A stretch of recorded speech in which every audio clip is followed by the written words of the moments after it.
646 on News Talk 710 KURV. Ask for it and get it. A pay raise. How to do that. Neena Newberry, leadership expert, joining us on 710 KURV. Neena, it is a pleasure. Thanks for joining us on the show.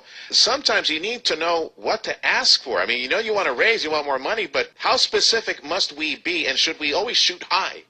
Well, it does make sense to shoot high because what you're proposing may end up getting shot down. So it's also pretty important to figure out what are the elements that are most critical to you. So sometimes when we're asking for that pay raise, we just get focused on that base salary, but there may be other things that we really value that we should consider putting in the mix, especially if they come back and say, nope, really can't do that. Mm-hmm. What if the comeback is, nope, can't do that, and that's it?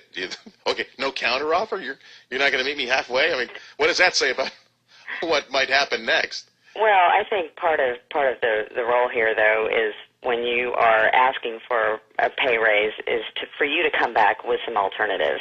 So thinking about some other pieces, which is, it could potentially be a bonus, it could be flexibility in hours, or it could be your work location, it could be getting an investment in training and development for yourself, or going to. Neena Newberry, leadership expert, joining us on 710 KURV. Yeah, Neena, Tim Sullivan here. One of your pieces of advice: don't take no for an answer.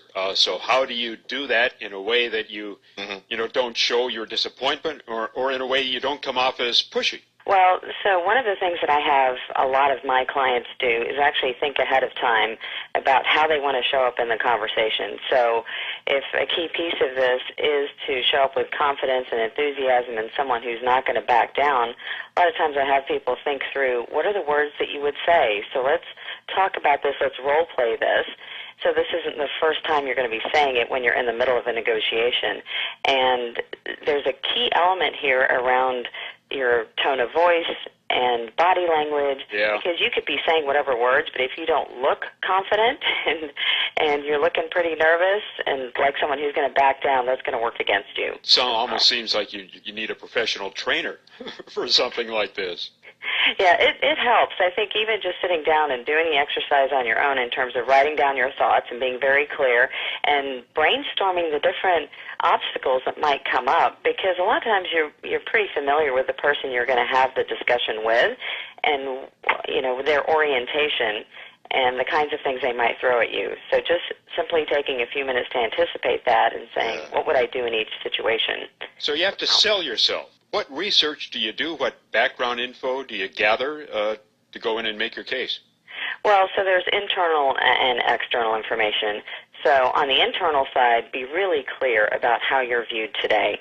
So you may have a different perception of your performance than other people do, so you should be pretty clear on what I think I'm awesome. Everybody. Neena, fascinating. 56% of workers have never asked for a raise, and of those who ask for a raise, two-thirds actually receive a raise. Neena, thank you so much. Neena Newberry, leadership expert, joining us on 710 KURV.